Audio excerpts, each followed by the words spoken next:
Ada pertanyaan terkait dengan sewa. Kalau sebuah yayasan akan menyewa suatu aset negara, maka dapat tarif berapa? Baik, mari kita bongkar peraturannya.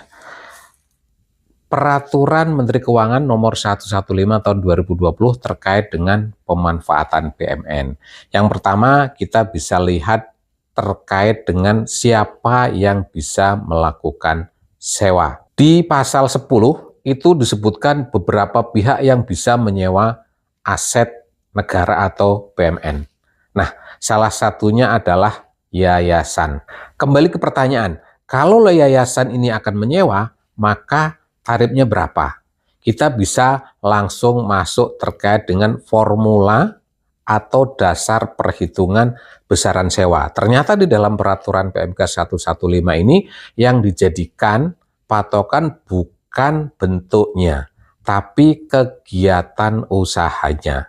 Di dalam pasal 18 dan pasal 19 disebutkan kegiatan usaha yang berpengaruh terhadap perhitungan sewa itu ada 3 ya.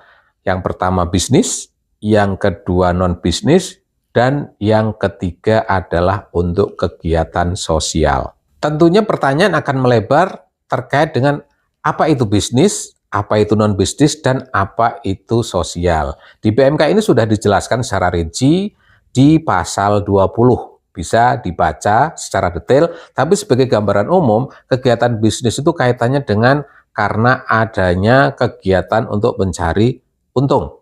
Kalau yang non-bisnis tidak semata-mata untuk mencari keuntungan, dan yang sosial itu adalah kegiatan usaha yang tidak mencari keuntungan.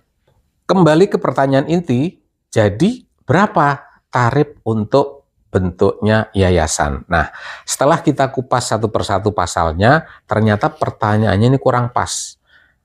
Tadi kita sudah sampaikan bahwa yang menjadi dasar bukan bentuknya, tapi kegiatan usaha. Sehingga kita masuk ke dalam pasal 21, di situ disebutkan untuk kegiatan usaha bisnis, maka tarifnya adalah 100%.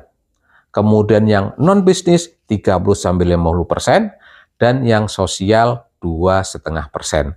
Selain tarif tadi, ada pengecualian di kelompok jenis usaha bisnis dan juga di kelompok jenis usaha non-bisnis.